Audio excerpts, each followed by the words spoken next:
Hello. Hello. How you doing? Yeah, good. Thank you for the excellent cup of tea. That's fine. It's I'm going to enjoy excellent lager because it's Friday. Yeah, I would too if I wasn't driving. But cheers. Thanks for coming and speaking to me because Martyn's off playing bass for people. Do I have to pretend to be Martyn? Yes. Immediately, in fact. I don't know. What does he... You're smiling too much for I'm a smiling start. too much, yeah. What's his most common used phrase, I wonder? I think it's probably cunt, I'm afraid. Oh no, I can't say that. Yeah, I'm trying to think now of what he says. Well, I've brought you in today, haven't I? Mm-hmm. Because I have a bee in my bonnet about things. Yes. And all I ever do is to the irritation of the most wokest of woke people, all I do is speak to white privileged males about it, like myself. Okay. So I sent you a podcast this week, didn't You did. On Posey Parker. Yeah. Feminist Posey Parker. And it was on the Trigonometry podcast. Mm-hmm. That podcast has since been taken off YouTube, and you can only get it in audio form now. Yes. Lots of listeners that listen to this or Woken Dead kind of know how I am about like the trans issues, and so I won't bore people again too much. But just so you know, I have no issue with trans people as far as adults go. Mm-hmm. Where my wall goes up is when we're starting to bring it to children and allowing children to like take hormone blockers and stuff like that at very young ages, which is a massive... How young are you talking? Well, it's I mean, in America, which is what do you see, this is the thing, people say, oh, well, America. And the way I look at America is it's kind of like the tide. So because we absorb so much culture from America, mm-hmm. if you look over there, you think, well, that's going to wash up onto our shore soon. And especially with this, with the current election and stuff like that, mm-hmm. if the Tories get in and we do get more privatised healthcare, I think the reason that lots of this sort of stuff happens in the US is because it's a business model now. Yeah, that makes sense. But yeah, you're talking to children as young as 7, right? That okay. are essentially being chemically castrated, mm-hmm. From a very young age. And I'm just not very on board with it. Yeah, and that'll be you speaking as a parent as well. The whole reason I started doing certainly more podcasts like this and like Walking Dead is that, and reading more as well, to be perfectly honest, is I looked at this like pink thing that was just trying to stick its fingers up my nose. I thought, God, like at some point you're going to start asking me questions about all this madness. And if he ends up growing up and maybe thinking like I do, but the world's even crazier then, and he turns around and says, well, what did you do? At least I can say, well, I tried. I tried. Yeah.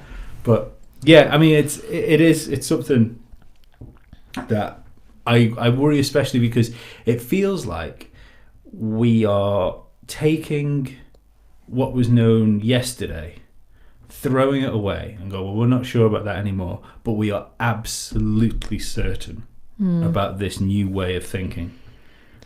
And that scares me.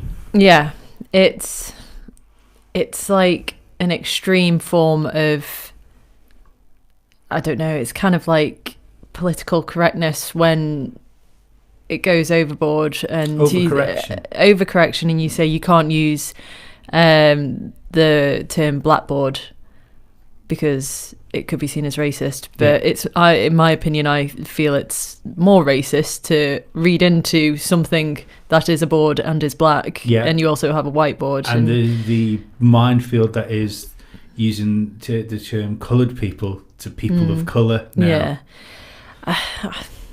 I don't know, if I'm honest. I think with most cases, it's so long as you're happy and you're comfortable, then that what you're doing isn't affecting other people. Yeah, and you're not forcing your opinions down other people's throats. That's the absolute picture fine. Of liberalism in my eyes. That's what it's liberals basically should be. Each to their own and respect to everyone. Yeah. Equal respect across the board. In terms of transgender people, I think it's very difficult with I don't have a problem with it in the slightest. When it comes to children, I know that people have said in the past that, well, you're born gay or straight, and some people will be born thinking that they would rather be a boy or they would rather be a girl. Do you believe that? I think so. I mean, I can't speak about it personally, but I think so. I don't think it is the wisest move to allow someone as young as 7 to necessarily change such a dramatic thing in their life. It'd be like, not that you can compare the two because this is just a very shoddy example, but if a 7-year-old said, I want to get a tattoo, you know, you wouldn't. There's plenty of stuff we won't let children. There's plenty of stuff we won't let 14-year-olds do. Yeah. You know, I think once they're at an age where they can make an adult choice. See, I don't think I buy the born this way thing.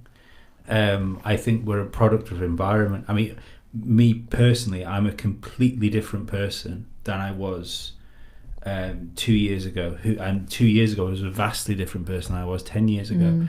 And the reason these things have happened is because I've read a book or I've watched a TV show. Absolutely, or, I fell over and hit my head and I don't need to do that again. So I'm not sure I get on board with that. And the problem with like the transgender idea of saying you're born this way is it's a conflict in terms, because you can't say in one breath that gender is a social construct and then the next one say, but I was born this way. Yeah, I know. And I guess it must come down to just some feeling within yourself that you kind of know that you don't feel quite right or something maybe. But I totally agree with social aspects affecting the way everyone is. I mean, in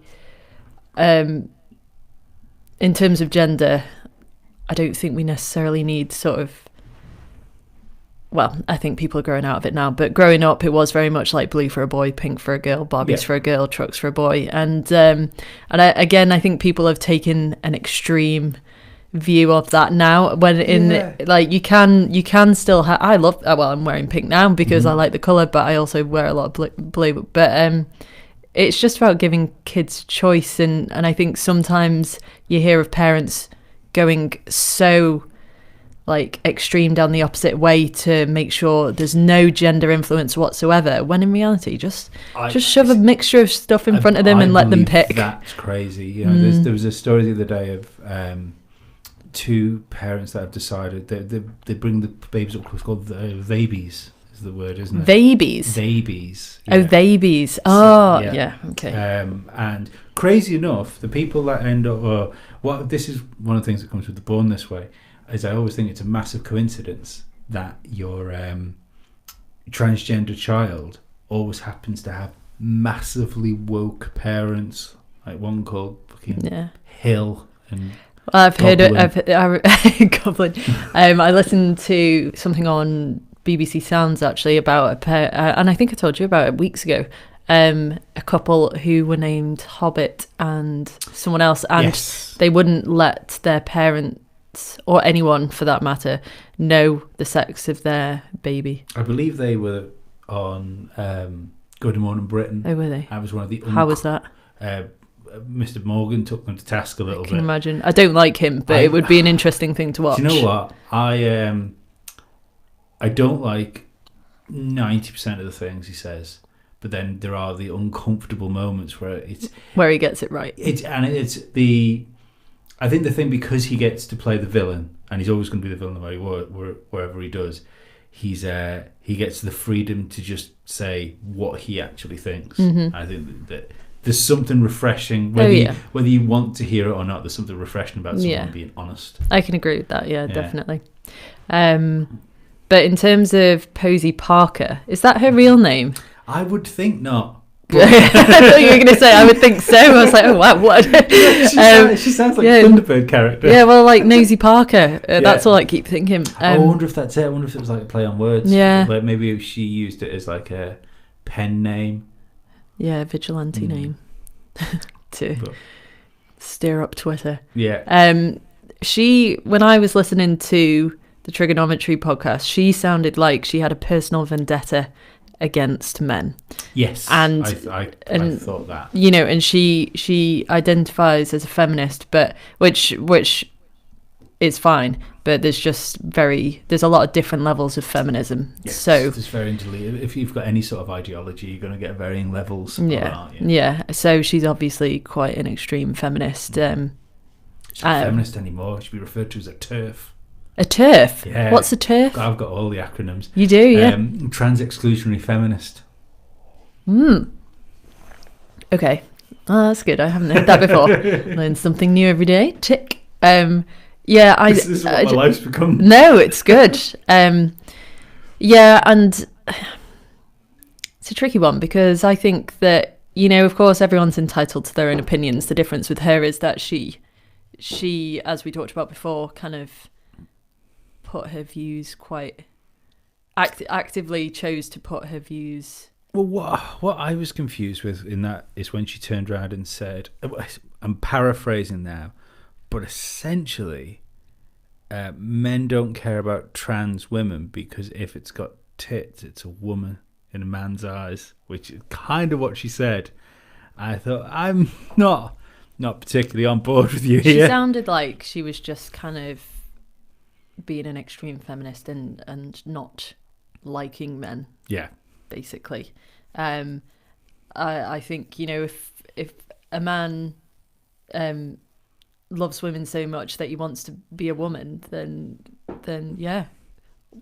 What sort of higher praise could you get from someone wanting to change their gender to be a woman? Imitation is the best form of flattery. Yeah, well, but she just comes across very extreme, really. And like I said, when I was listening to it, I was thinking, did something bad happen to you in the past? Maybe. Yeah.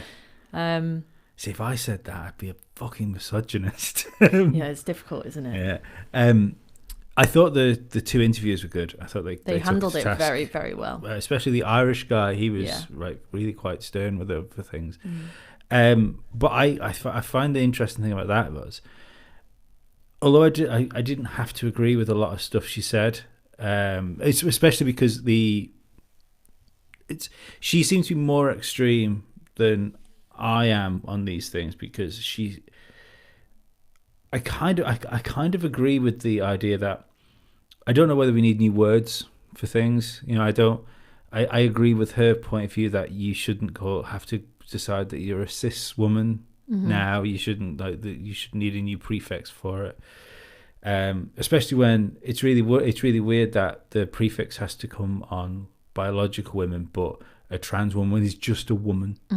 I find that very strange. Yeah. Just remind me of that part.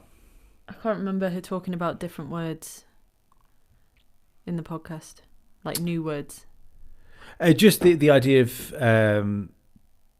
cisgender being like people that are what's a good word for it, like in alignment with their own gender and body. It all gets quite confusing in my mind, and I just think, it's very overly complicated, and that's probably why I couldn't remember it, because I was just kind of like. But I think that sometimes I was doing. We still haven't done it yet, but we wanted to do a podcast on Scientology. So I I think someone's talking about you not being Martyn by saying I've told him for ages mascara would do him the world of good. Well, thank you. Sorry, I lost my train of thought there. I try not to read stuff when it pops up because it does this. It destroys me. Scientology. Yeah. So I read not Dianetics, because Dianetics is huge. Okay. But L. Ron Hubbard lost the rights to Dianetics. Okay. And so that's why he started Scientology, because he needed a new word. And the Scientology book is a much smaller book. Okay. So I tried to read that, and it's nonsense. Well, yeah. But it's so confusing nonsense. Yeah. Because there's no substance to it. And I half think that the reason that this subject is so confusing is because it's purposely been designed to be confusing. Because if it's confusing, then it's difficult to argue against. Yeah, potentially. It irritates me how confusing it is, and I'd be interested to know people who it actually affects, their views on it and whatnot, because I find it interesting that a lot of the hubbubaloo comes from the people who it doesn't usually affect. Just random people that have a strong opinion, and it's just like, well, I like my good self. Pardon? Yeah, like my good self. I appreciate, and I understand that the shouting back causes just as much noise as what you hear, what you get. So it's to a certain extent, I'm doing just as much damage as I think the other side is doing on these things. But as far as the just deciding, how do you feel as a woman that somebody can just decide that they're a female? That's what gets me. That's what I don't understand. Yeah. It doesn't bother me, if I'm honest. Yeah. I would say I'm very, very much feminist. Well, I think everyone's a feminist, and if you're not, then you're not. You either you don't know what it means, or you're not a very nice person. Well, if you're not, if you're not down for equality for and that's all it comes races down and genders. To. Yeah, that's literally all feminism is, just equality, and a man wanting to be a woman, I don't know, doesn't even like. I'd be like, all right, cool. It doesn't really trigger any extreme. To spaces like toilets. Oh yes, rooms. I remember her talking about this. No, it doesn't bother me, because I would assume someone, because she was kind of saying that someone who changed their gender to become a woman would do it to go into like women's bathrooms to kind of in a perverse way, and I think that's a bit of an extreme thing to do just to get in the women's bathroom. I think if you're going to do a violent act against a woman, I think you're going to have a quite extreme mindset anyway. See, the thing is here, which I think needs prefaced, is the fact that you're talking. It's a very small, or it's a smaller percentage of trans people actually go through full ops. So you still talk about people with working genitals for a kickoff. And there was did she bring up the case of the trans man that went to prison? Yes, she did. But you've got to think, like, in any, I know it's very broad, it could be quite a boring thing to say, but in any situation, there's literally any situation, there's going to be the odd person who's a dick, and something bad happens. In no situation should you throw a man into a woman's prison. I didn't know about that. No, that's sorry. That's what you're referring to. I'm not sure if she brought it up in the podcast, but there was there's two really interesting incidents that happened. One was in the UK, which is the man went to prison. It was a man convicted of rape, and he identified as a woman, and they put him. Yeah, and he raped several prisoners. Well, that's it's crazy. That's stupid. You send the rapist into an all-female environment, and then he rapes. And he still people. Had male genitals. Yes, that is stupid. And then there was another thing which I believe was in America, where a trans woman went to get a job as a rape counsellor. Okay, a trans woman. Right, okay. Yeah, sorry. Like I say, it gets confusing, doesn't it? Yeah. Just like, which one's that? And they said no. So she then took them to court. They took her on and gave her compensation for not giving her the job in the first place. And the person that questioned it lost their job, and I believe got thrown off Twitter and all sorts for hate speech and things. And her stand on it was, someone that's been through a traumatic event like that should at least be able to guarantee that the person sat in front of them is actually a biological woman. I think it's these things, because I think we're so at the beginning of this creeping thing that just seems to.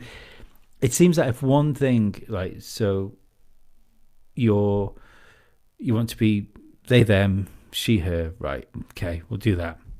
All right, okay, so we have the cis pronoun needs to be sort of prefixed to us, right? Okay. All right, you want to go into bathrooms, right? And it just seems it's an ever creeping push forward. I don't know where it's going. Yeah, I think in terms of using bathrooms, I think it'd be perfectly acceptable if a man has become a woman fully. That's absolutely fine. I can see why women would be bothered by it if they were only sort of half through the process. But I don't know, it's going to be different with every circumstance. I can understand why some women wouldn't want to go through a horrible ordeal against their body and then have a man who identifies as a woman. That's understandable. I don't know, because for me, I can see pretty much everyone's point of view. Not necessarily Posey Parker's, but it doesn't bother me that much.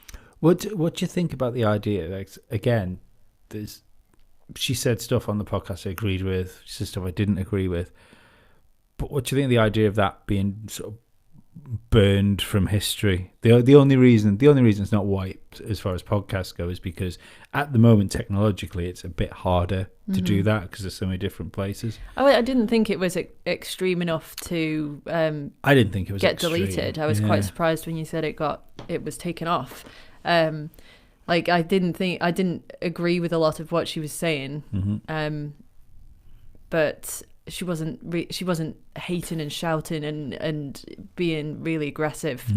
She was kind of very.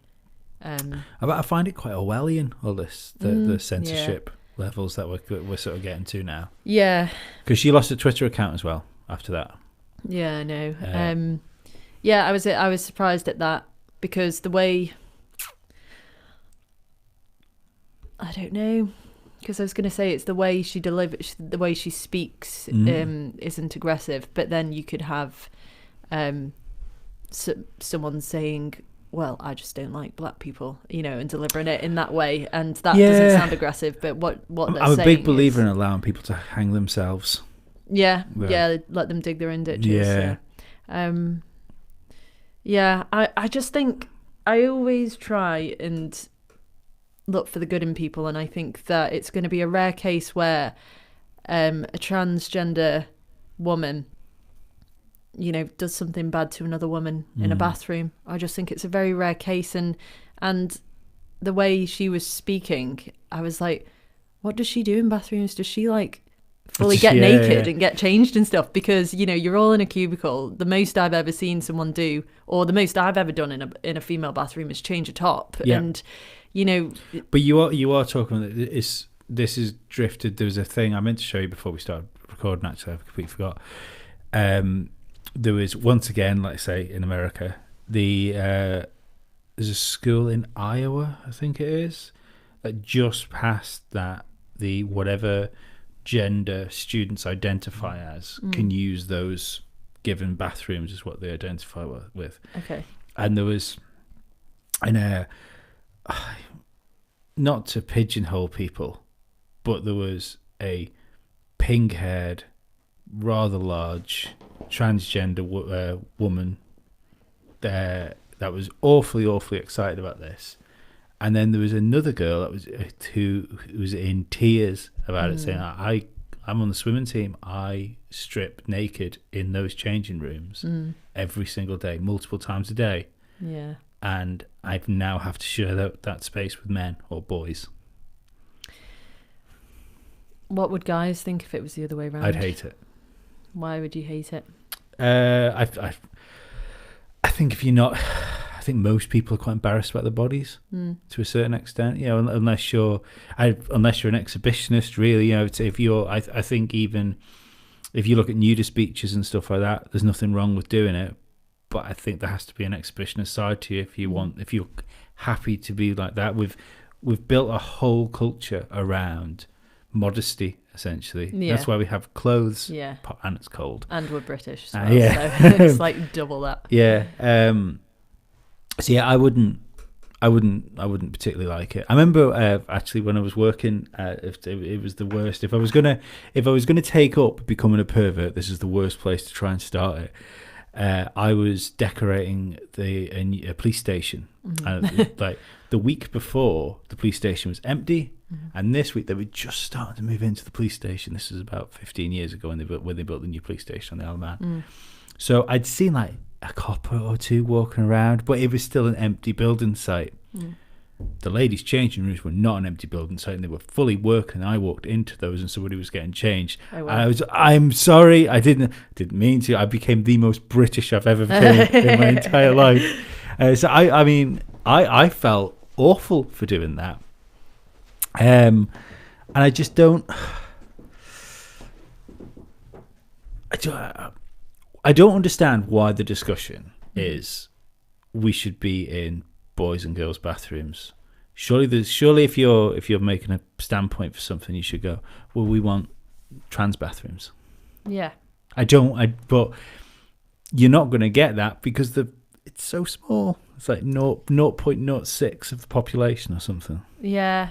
I wonder how people would react to that as well, if they would feel like segregated, because they obviously want to probably be normal and try and sort of be a normal man or a normal woman after the change. So I guess that would just be like a spotlight. But is that not where the wall comes up? Yeah.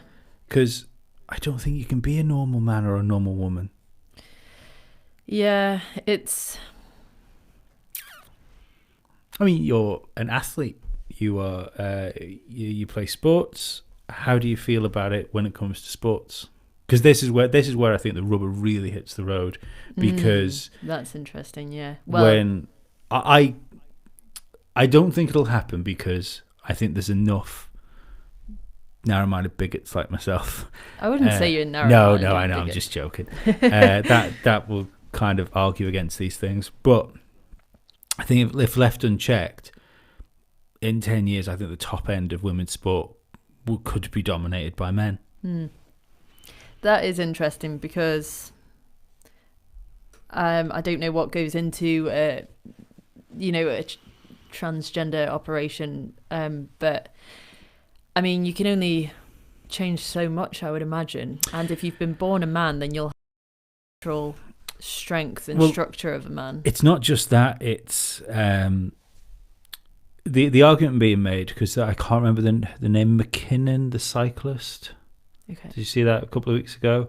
No. A transgender man is the world cycling champion, and they have won the world women's championship for the past 2 years in a row. Okay. Yeah. If you look at it's really interesting when you look at the win-loss thing as well, because she doesn't win everything, but she wins the important ones. Right. Okay. So you think it could be tactical losses? Also, before she dominated the championship as well, she did a BBC documentary saying how it doesn't affect anything. But it's not just you take estrogen try and lower testosterone levels. I think, but you're still talking about someone that's had testosterone in the system for 15 years. I think I know a lot of the time men's builds muscle density, heart size, lung capacity, bone density. Yeah, I think that there's another. I forgot her name now. There's a UFC, not UFC. I don't think it's in the UFC. I don't think UFC allows it, but she's in like top end mixed martial arts, and like she cracked a girl's skull open with a kick. Like not knocked her out, cracked her skull. Yeah.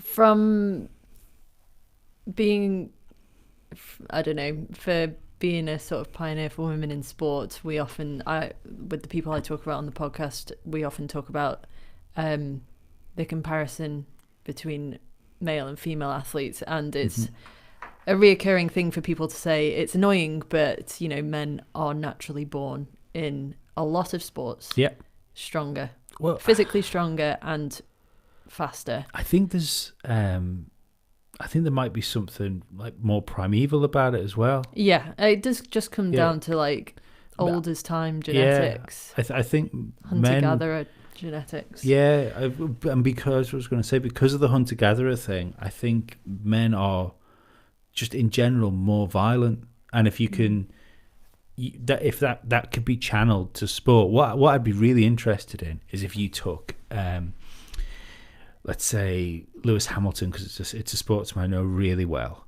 and give me a top end of female sport, somebody.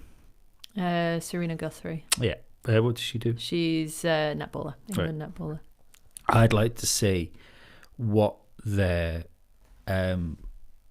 training regime is like, and how like militant their drive towards the same point is. I'm sure it'll be very similar. I'm not saying the man's will be more intense or not. Yeah. But it would just be an interesting comparison to see. I don't think there would be any difference whatsoever. And I think if anything, women will have the drive to put in the extra hours because of it. Because to prove that thing wrong. I know I certainly would anyway. Yeah. And also they're going over into a whole different thing. They're still fighting against much less pay and a lot of professional athletes having to work and have a family and go against all that stigma as well that women's sport is boring. So I think that's just added incentive. So I don't think, from my point of view, that would have any difference. But I do think there's an undeniable physical difference between men and women that you can only train so hard to bridge the gap. I mean, if you look at snowboarding, in freestyle snowboarding, there's a massive gap between the ability of men and the ability of women, and just the amount of spins, backflips a guy can do in a row off a kicker, and it's just like you can go, I don't know, if they're heavier, you can get more speed or there's more power. Yeah. But no matter how hard all the female professionals train, they can't seem to do the same. I think they're getting there slowly, but there's still a gap. And I do think that comes down to build more than anything else. Well, I know Stuart, who I do the Walking But Dead podcast with, we had a similar conversation about transgender in sport, and he pointed out that his friend, who's not a he's not an athlete by any stretch. He's not a competitive athlete, but he did like amateur track run in school, and he broke the women's world record. Yeah, as an amateur runner. Yeah, it's mad, and it's the same with, you'll see it in the mixed netball tournament, which is next month, and I train. I don't know, 4, 5. I could accept many things, but I can't accept men playing netball. Can you not? It's like a legitimate thing in Australia and New Zealand. Is it? Yeah. So we've got a mixed netball tournament, and I train, I think, 4 times a week usually, and have a game on a Sunday, and that's strength and conditioning one day, sprints, and then specific netball training, and compete for the island team and whatnot. And yet the guys that I'll come up against, 90% of them will still be able to jump higher than me. Yeah. But I wouldn't make it easy for them to do that. Yeah, of course. It's just genetics, unfortunately. Yeah. So yeah, but it's a very interesting one, the sport one. I would want to monitor everything that a transgender woman was doing in comparison to me. Really go scientific on seeing what effects it would have, and if they were like, okay, there's no benefits, she has changed so much that you are on the level playing field. I do think genetics will always have an impact. I think for any transgender athlete to say that there isn't an advantage is disingenuous. I mean, you can't really shrink somewhat, because a lot of men are. Looking at the podium of the McKinnon person stood next to the second and third, it was a guy stood in between 2 girls. She looked like a male cyclist. She was about 6'2". Yeah. She was as broad as me, sort of thing. She looked jacked. I would feel for anyone a transgender woman because, you know, obviously they're good enough athletes, but I would say, you know, identify as a woman, but physically the fairer thing to do would be to compete alongside the men. The interesting thing is there though, I don't think they'd be able to compete next to the men. I don't think the McKinnon woman would be able to compete next to men. When you look at the record she has, you would argue that she would even be professional. The same goes for the mixed martial artist. You could, without transitioning, she probably wouldn't even make the top 100 of UFC fighters. It's difficult, isn't it? Yeah, it's not. It's to me that's where it's the push, and this is where I one of the things that Posey Parker pointed out, where when she was talking about language, and I really sort of thought, oh fuck, I hadn't thought of it that way. What did she say? The necessity for trans women to say we are women, because if to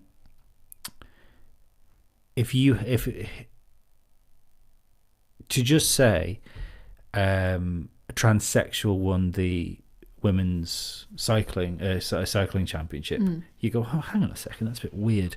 Or if you could still refer to a trans woman as a man, to say a man woman won the women's cycling world championship, that would be wrong. Yeah. But sticking woman in there, it causes enough confusion and discombobulation in the heads of most people where they just go, all right, it's weird.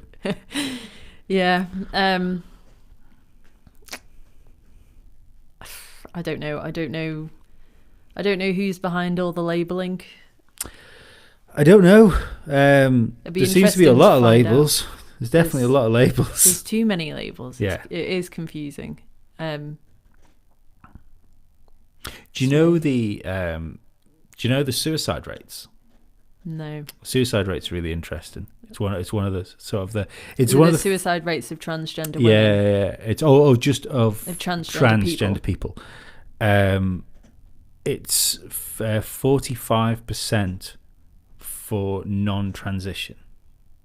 Yeah. Yeah. Which is anything else. If there was a 45% suicide rate in anything, we would look into it. Mm-hmm. But the even more worrying thing is it's about 45% for transitioning.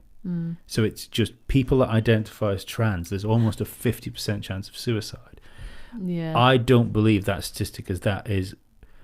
I guess can be explained by acceptance. I guess though that on both sides, if you don't feel right as a person, then you make the change to try and feel complete, because all anyone wants in the world, you know, is acceptance. I think a lot of the time. I think so. But it doesn't matter who you are or what you do. No, exactly. But you also need to feel happy with yourself, and you want acceptance of other people. And I think if you don't feel happy with who you are or your gender, and then you change it, but then you still can't find acceptance from people, then I would imagine that would be a lose-lose situation. But I don't know the statistic for this. I should look it up because it'd be a really good comparison. But I don't believe that the suicide rate for obese people is anywhere near 45%. But there's been obese people around for a lot longer than there's been transgender people around. So I think people are a lot more accepting of that. There has, but it's either that, or are we ignoring the beginning of the future's biggest mental health outbreak through tolerance? Yeah. I mean, mental health has been around forever. I think it's dramatically spiked now because of everything. Really. It's everything. Social media is all it is people looking for approval and looking for acceptance and chasing likes and chasing hearts. If you don't use social media as a game, it'll destroy you. That's something I've always tried to. I remember when Facebook first came around, I think, oh, well, this is great. I know my way around a joke. I can just I can just put jokes as Facebook status. It's going to be great. And then slowly that game disappears, and everyone else seems to take it seriously. I still don't take social media seriously. I still don't think of it.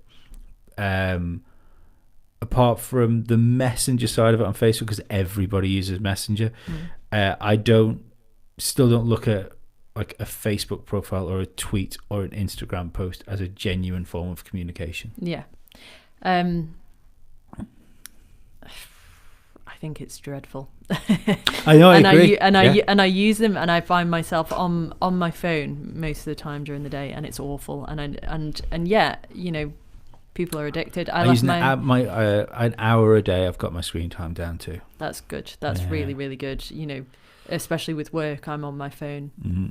Like most of the time I'm awake, and it's horrible. So I've actively started, like I said, I was off on Monday and Tuesday, so I left my phone upstairs. And the chaos that, you know, you come back to from leaving your phone, the chaos. Like, but there's a bit of excitement as well, isn't there? Yeah, it's like, it's either like, oh my God, you know, people need to chill out, or it's like, who's messaged me? Oh, no one. So, you know, it's not, it's good for practicalities with some things. Mm-hmm. And it's good to have a platform for, you know, you see lovely acts of kindness from around the world, which I think it's nice that Facebook can be the only place where I would have ever saw that. Mm-hmm. But in terms of what it does for people's self-confidence and happiness, I think it's damaging. I think it's really interesting at the moment, especially through the election. I find it really interesting reading things, especially I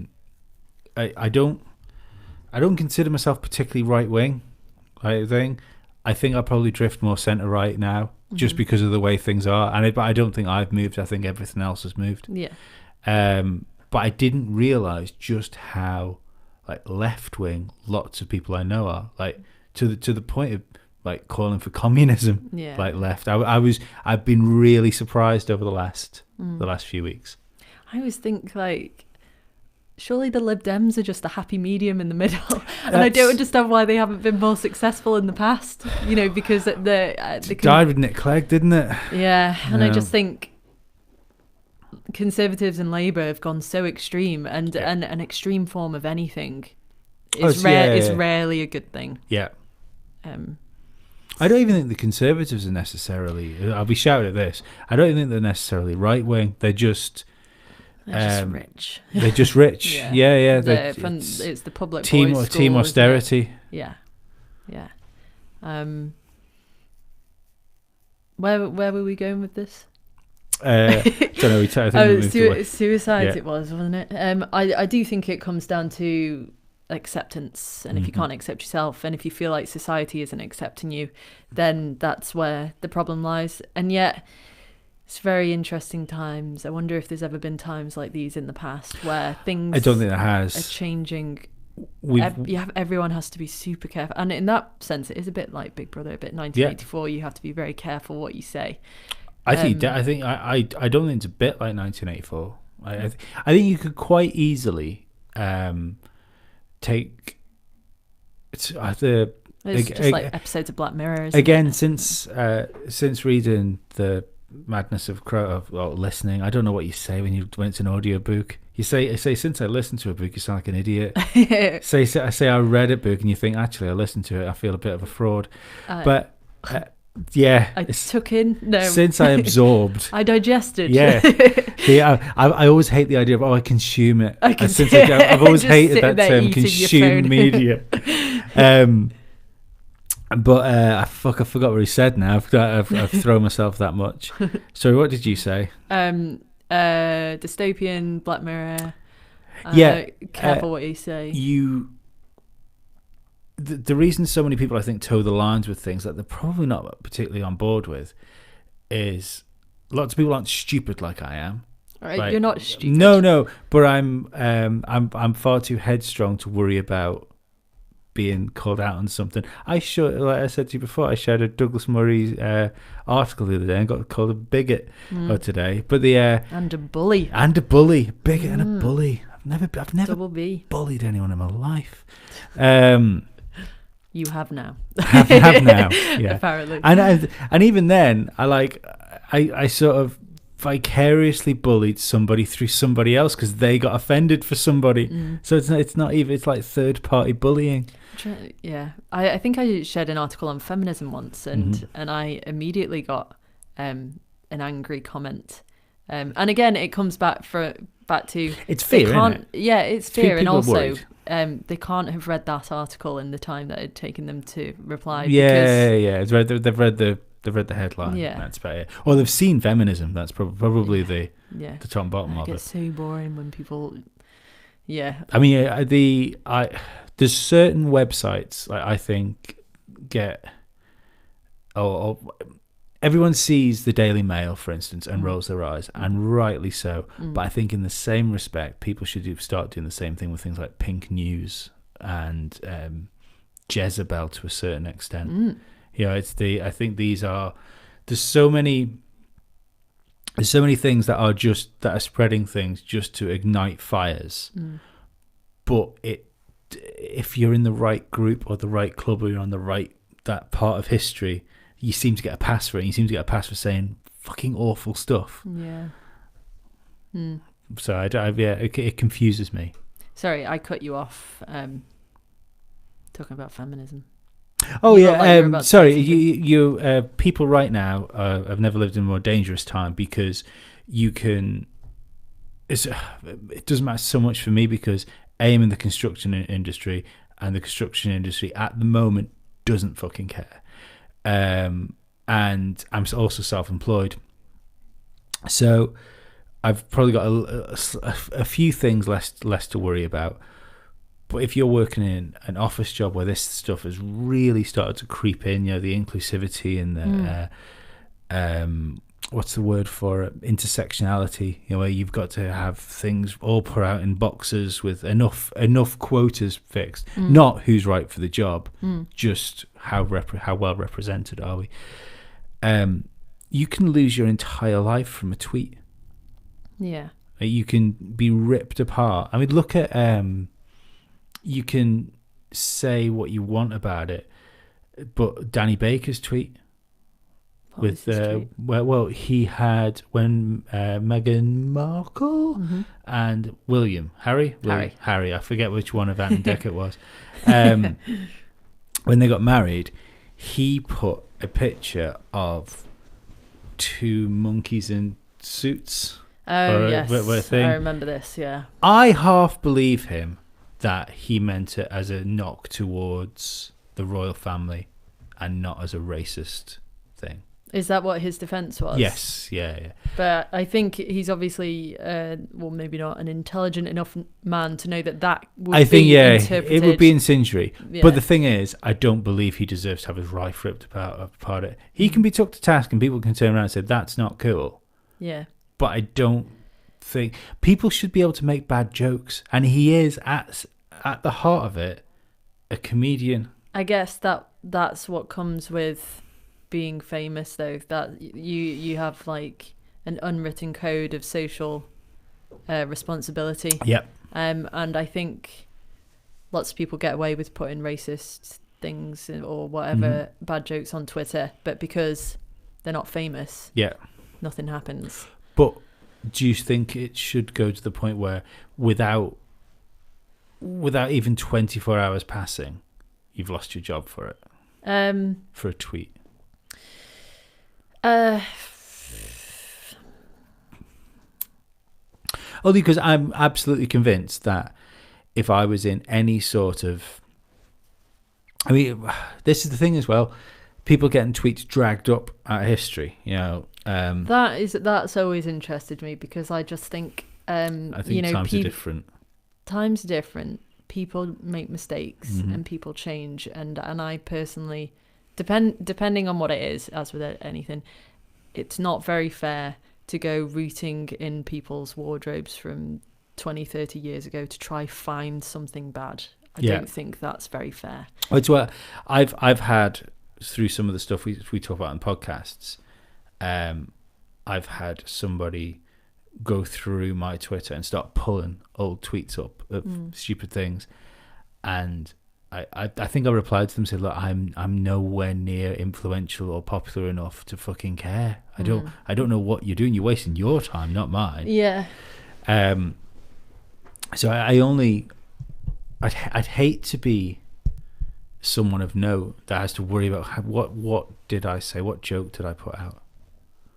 Yeah.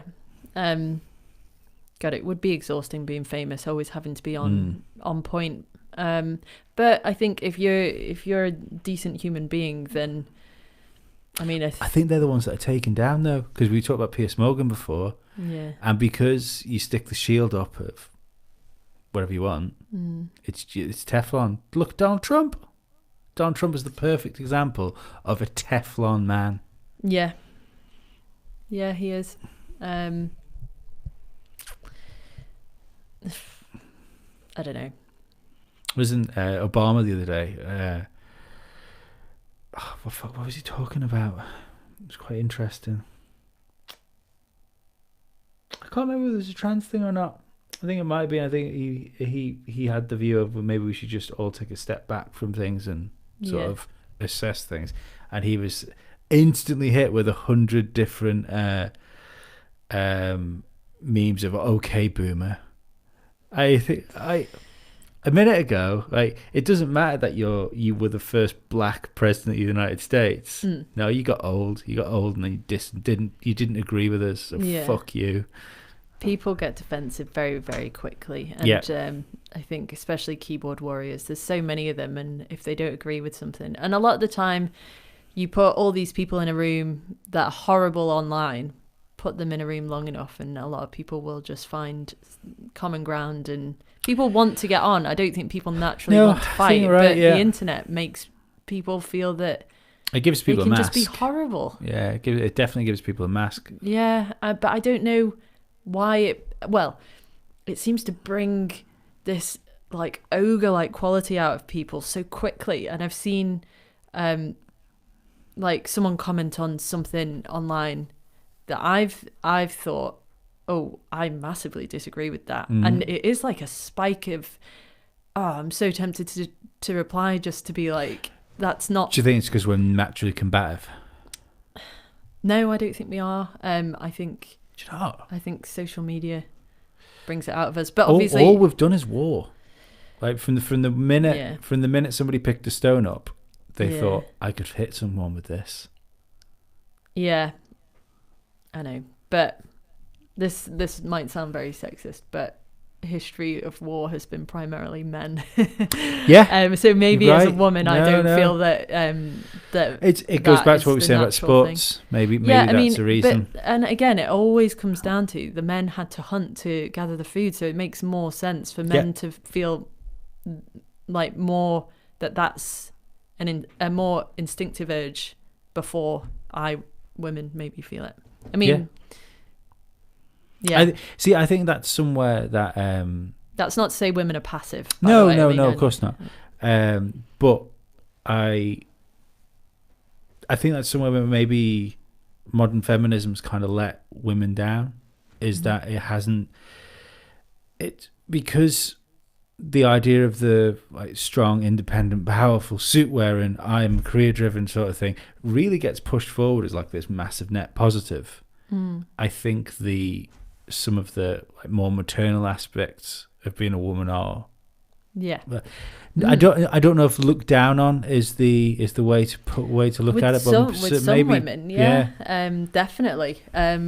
You know, and it all comes down to choice, and if you want to be a stay-at-home mum, you can be, because you're choosing to be that, and that makes you happy. And that's, I think there's been some lies along the way, though. Lies in terms of what? Where sort of, you know, what like what we were saying before, like your Posey Parker sort of level of feminism, extreme feminism. You can. You go out, you earn your money, you do this, you can have children when you're 40, you can freeze your eggs, you can do all this sort of thing.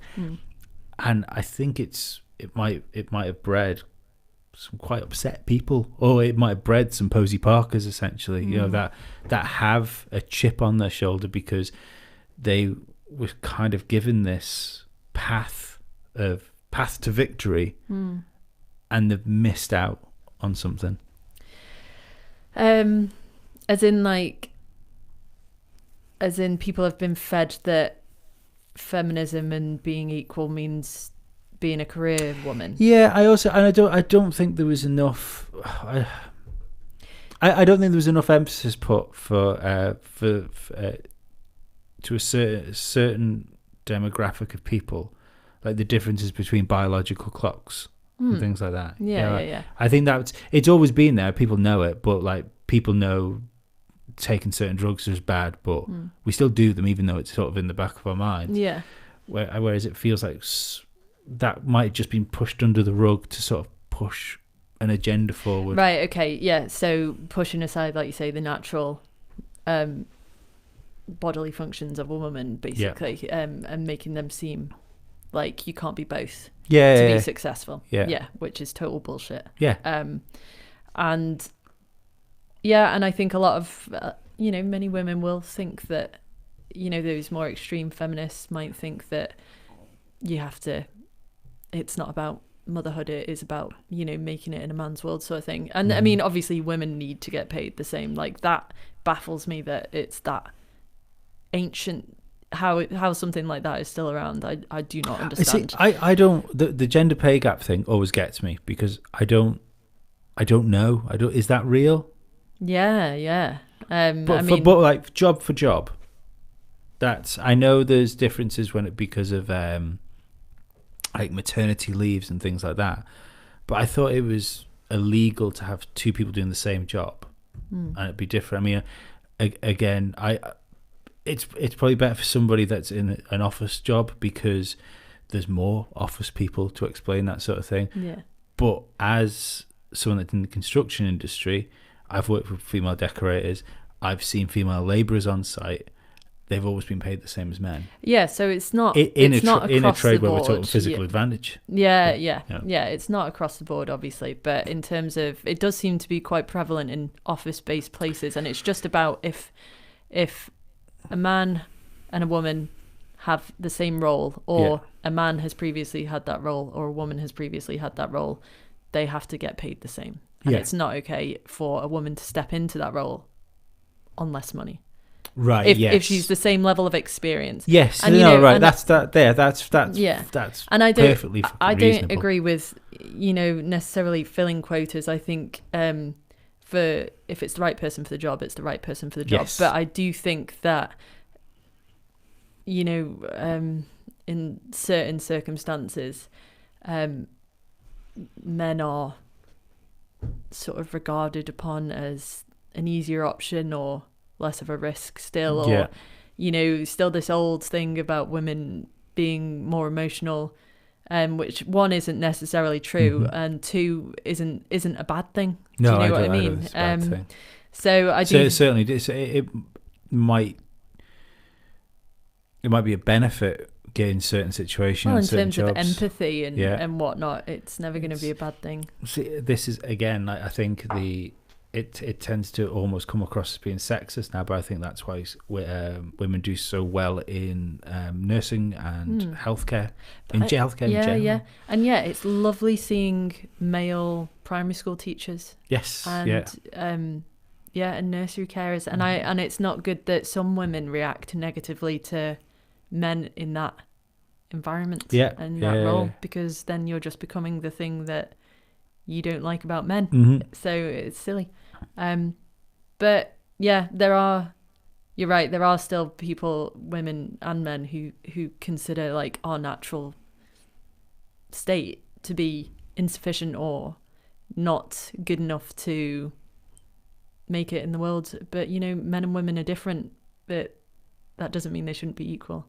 I remember Emma Watson having an interview where she got a load of stick for posing topless. Like, you couldn't see her full boobs, but she was topless, and everyone kicked off like, she claims to be this feminist and she's posing with her boobs out.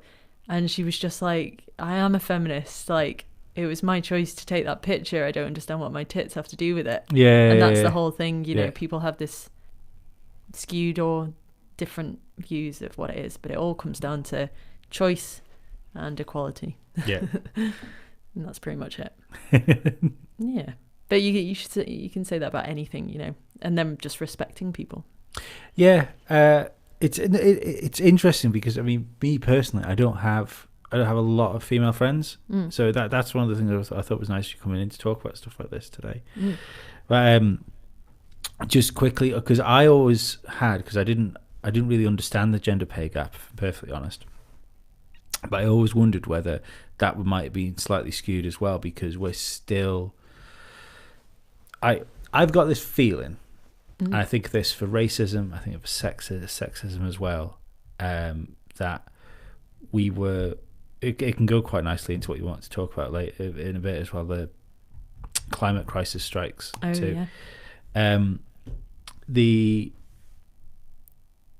I think when I think back at me at school, in my primary school, in probably would have been 90 something, we had 2 black kids, a Chinese girl who was the first girl I ever went out with, a Japanese girl, and a guy from Dubai. None of us fucking cared. Well, no one that's cared. the thing. Like, you just don't see it. None of the parents cared either. Yeah. And I feel that we got to a certain point, round about the mid 2000s, where we kind of nailed it. Like 2005, 2006, I feel that we've never been at that point where, of course, there was still work to do with certain things. But generally, no one really gave a shit. Yeah, no one cared. And have you heard of, I only heard about this recently, and I've never have I had my own ideas summed up better by somebody else's words. Oh. Have you heard of St. George's syndrome? No. So the idea being St. George killed the dragon. And then nobody cared about St. George anymore. He wasn't getting any praise. He wasn't being spoken about. So he had to go and find another dragon. Of course, there was no other dragon because he'd just gone and killed it. So he ended up having to find smaller and smaller prey until he ended up just swinging his sword at nothing. I think we're swinging our swords at nothing now. Yeah, I can see that. People, I can understand why. I can understand why the Posey Parkers of the world wanted to be in the meeting rooms with the suffragettes. I can understand why a black kid in school wanted to be at a Martin Luther King march, but it seems like these people are instigating those events to happen again, rather than like enjoying the work that has been put in for them by their forebearers. Yeah. Yeah, I mean, everything's just loud and messy now, isn't it? Because it's so easy to, well, again, coming back to social media and the internet, it's so easy to be vocal about things and create movements. Anyone can buy like a couple of grand's worth of equipment and then just stick their ideas out on the internet. No, what an idiotic thing to do. No, but I do think it. I mean, I remember speaking to someone about the notion of Idris Elba playing James Bond. Yeah. A great James Bond. Which is fantastic. Yeah. And he was like, no, we don't need a black James Bond. And I was just like, but you don't. Well, with me anyway, when I'm watching a film, I don't see like. I know I don't see colour, but I don't see colour because what you see is a character, you know. That now is racist to say I don't see colour because you're not seeing their struggle. Let them tell me their struggle and I will empathise. You know, start fucking speaking for people. Privileged white person say, "Show me your struggle," and then I will tell me your struggle. I don't want to see it. I don't want to live it. No, I just think, you know, a lot of people being like, "Oh, you shouldn't say that because so many," you know, and it's just like, you know what? It's always a white middle class person as well. I know. I mean, I probably with an Extinction Rebellion t-shirt on there. Yeah. Ugh. But it's a poor example, but it's the only one I've got. Like, I ruptured my Achilles, and it'd be like someone saying, "Oh, don't make jokes about Achilles, because some people have ruptured." I don't know why they're speaking like that, but you know, some people don't have had have a really feet. well, some people have gone through a really rough time rupturing their Achilles. Yeah. And I'd be sat here like, you can fucking joke about rupturing Achilles. It doesn't bother me. I'm a firm fucking believer in the most important problems in the world are your own, because they're the ones that are directly affecting you. Of course they are. It doesn't matter whether you've missed your rent or, unfortunately, someone down the road has just lost their father. Like, those people have both got problems, and they're both affecting them badly. Yeah, we shouldn't play a level upmanship. You know, no, because then you can never be satisfied. It shouldn't be top trumps. No, it shouldn't. And you know, well, I've got AIDS. Yeah, I can't. I tried to think of something to trump that, but I couldn't then. No, I went in strong. I was going to make a death joke, but then I was like, oh no, I don't want to joke about that. Yeah, I think could have gone South Park Super AIDS. That's where I'd have gone. Super AIDS, yeah. Super AIDS +1. Yeah, I mean, so empathy is incredibly important, and sympathy is important, and listening is important. But you're right. Your problems are always going to take priority because they're yours. Mm-hmm. And if you compare your problems to other people's, then you're always going to feel guilty because a lot of people have it worse. Yeah. You know. So that's that, really. You talked before we started recording about we've had more climate crisis. Strikes outside Parliament on our fair isle. Mm-hmm. How do you feel about that before I go and make everybody hate me? Well, I personally, with this one, I mean, I agree with climate change, and I don't think that you like it. Yeah, it's great about climate change. Yeah, obviously, like the science has proved it. And with this strike today, I was all for it because they were striking against government has declared a climate emergency, but they've also they're also supporting plans to look for fossil fuels in Manx waters. And that thing, and I just think how you can't get much more like contradictory you can't, no. than that. So the kids that were outside today, not that I should really have an opinion, but I was like, fair play to you, because they've declared this emergency, and now they're saying, oh, but we're going to look for gas in Manx waters. I think allowing kids to take time off school is much more dangerous to the future than climate change. Do you? Yeah. Well, I'm not a climate change denier because I think climate changes, but I think there's interesting facts. I'm halfway through a book of climate change, actually, and with the stuff I didn't know that I've got through halfway. So I'm not going to talk about stuff I don't know. What I do find funny is, you know, the whole 98% consensus among among scientists that gets bounded around. Yeah. It's complete nonsense. How is it nonsense? It was done of a pool of 97 scientists. Right. Okay. So it was a small pool of scientists, and when you actually look at it, what they've agreed on is the fact there's climate change and that humans are having an impact on it. Yeah. I don't think anyone can deny that. But if I can get my ducks in a row, because I didn't think we were going to be talking about this, otherwise I'd have done more research again to brush myself up. But that scale, when the scale they look at is, we're still coming out of an ice age. There is more ice on the planet right now than for most of the history of the planet. If you take the ice age out, because before that we had no Arctic ice at all before the ice age. So they take, coming out of an ice age into equivalent, we take astral weather into, I can't think of the proper word for it, into consideration, and then there's volcanoes and just general Earth activity, and us.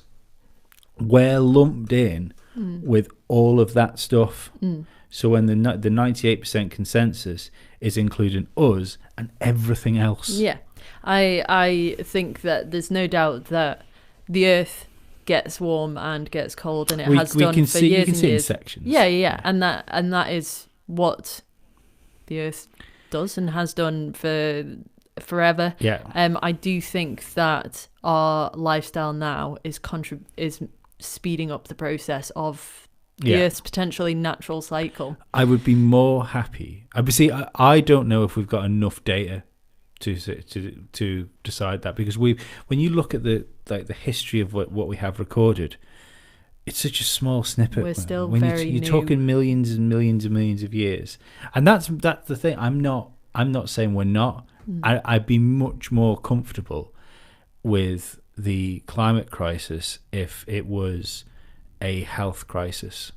If they turn around and say, look, we are like similar place in the world, you can't breathe properly, cancer levels are going up and up and up, all you need to do is go into a children's ward right now to see how many respiratory problems children have got.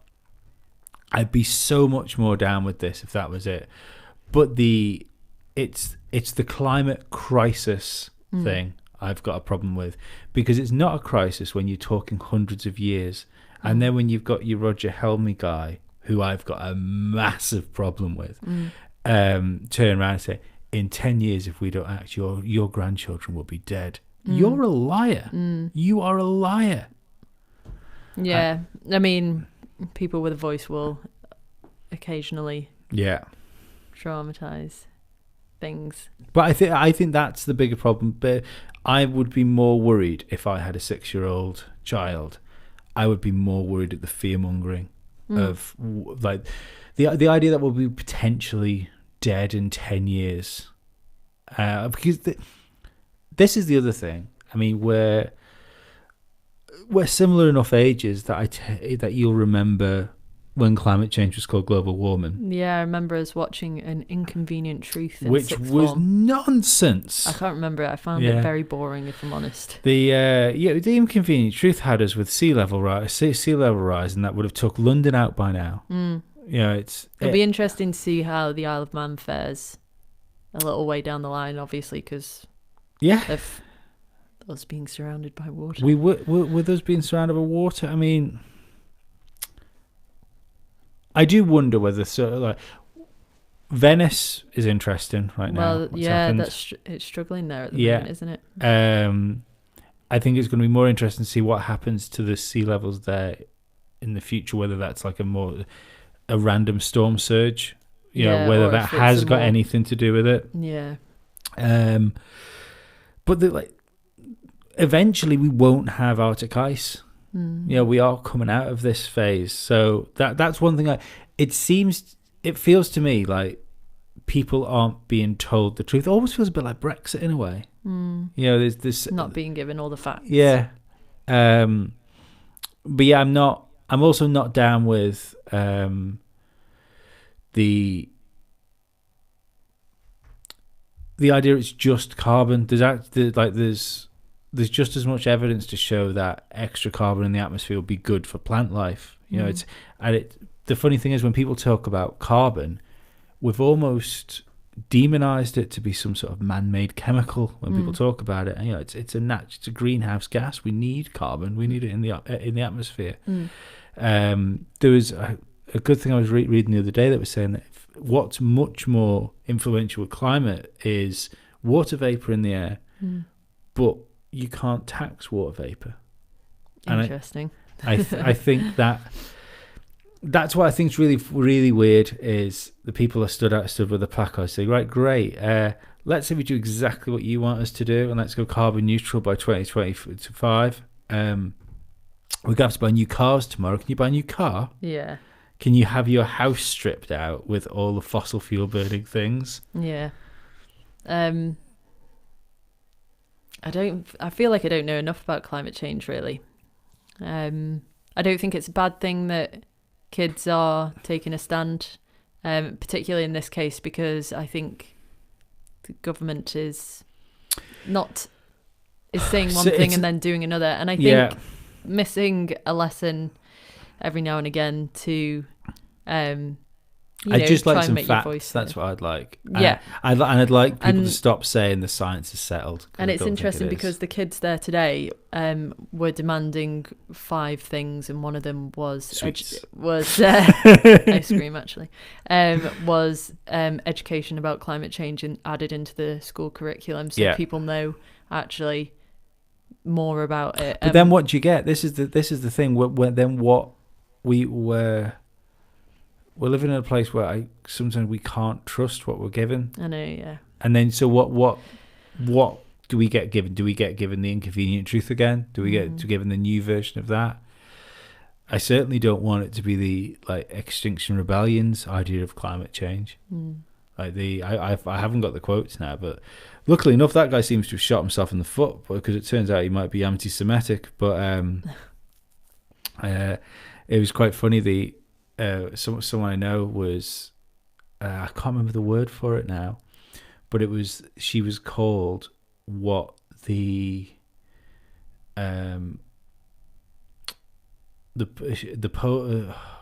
she was called what the people in Second World War concentration camps were that worked for the Germans. I can't remember what the word is. She was she's Eastern European. Jewish woman in the concentration camp that worked for the Nazis. Yes, I forgot what the word is, but is it robo? Oh, I don't know. Something like that.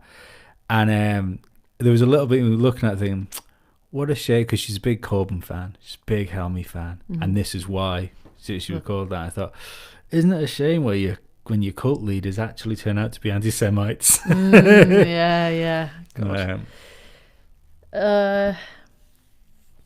It'd be good to have a time machine, wouldn't it?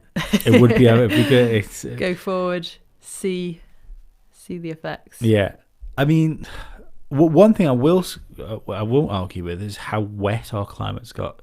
But in terms of weather this year, it's probably been one of the most dismal years on the island. I don't do, and this is again. It's me going against what I said before because it's a small snapshot of a massive thing. But I don't do outside work anymore. Haven't for a couple of years now, or for about 3 years. When I was in my 20s and teens, we'd work outside all summer. I think there's been a massive shift in the amount of rain we get, but I've no idea whether that's down to coal or not. Well, we had a heat wave last summer. We did have a heat wave last summer. Where farmers struggled because of it, and then we've had floods and whatnot this year. But there was an interesting in fact this goes on the inconvenient truth thing. When it was what's his name? Al Gore, wasn't it? Yes, Al Gore.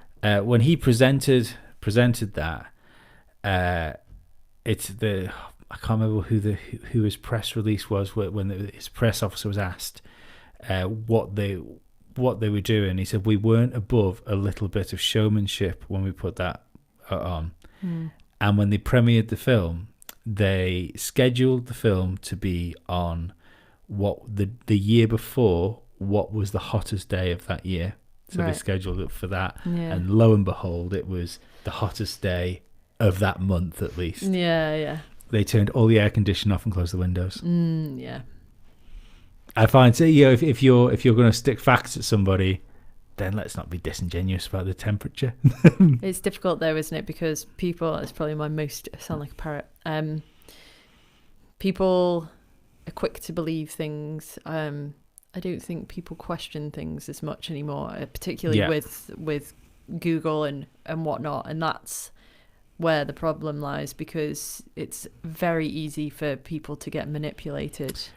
Well, Google's a great example, because I think people need to start getting in their heads that Google doesn't give you results on order of truth. Yeah. Just because... I mean, we've all Googled, I have a headache.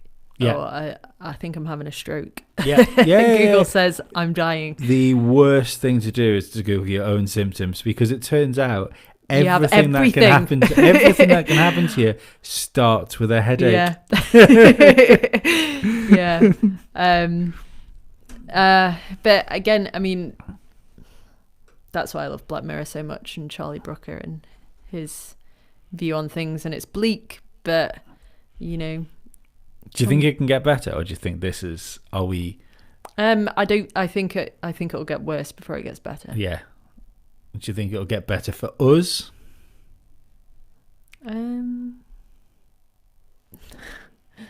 It's a good question. Maybe not. Yeah, so I struggle to. We might be the dark before the light. I wonder if it's.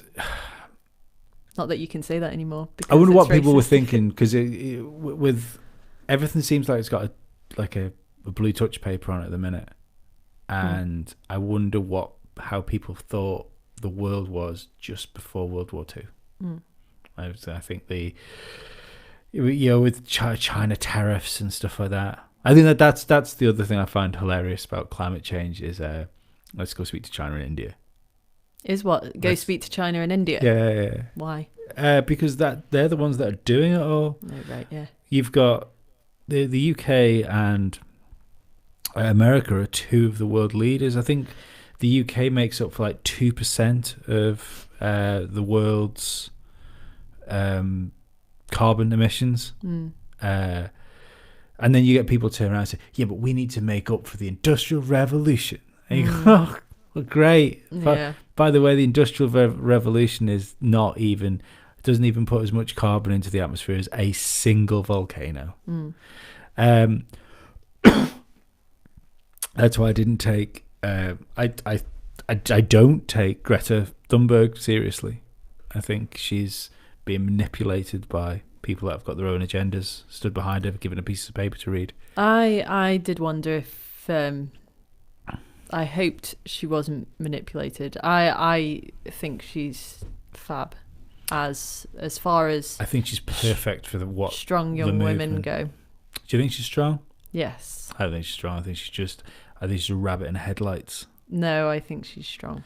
And the stuff she's doing takes a strong person to do it. But I do hope that someone isn't pulling her strings behind closed doors. I think there's definitely somebody pulling the strings. Even the birth of it with the website. We need change. Is it we need change? Oh no, we don't have time. Is the website, isn't it? And supposedly the owner of that website walked past her in the street with a sign on her own. She comes from an incredibly rich family. I don't think any of this is an accident. It seems even down to the spaceship of a boat that they just happened upon. Yeah. How many rare earth metals we use to make that boat? And the thing is, like I say, she's going to Western countries, which are the ones that are leading the way in this, and it's go to the Middle East, go to China, go to India. She's got to start somewhere though, doesn't she? But she's starting in the places which are doing the good. But she's starting in the places where she'll get the most coverage, which could then lead to her. But we shouldn't be chastising the West. We should be praising it for what we're doing. I don't think we're perfect though. Oh no, we're not perfect, but we are I think we have a damn lot sight of faults. more perfect than China. Yeah. But then what do you do with developing countries? Do you put tariffs and blockades on them becoming not developing countries, and then coming out of the development stage? We've done it all, haven't we? We've done it. That's why we are where we are. Yeah. I don't know, if I'm honest. Don't know. I think even if she is being manipulated, she is fighting for something that can be seen as a very good thing. And I hope that's so. not a bad thing.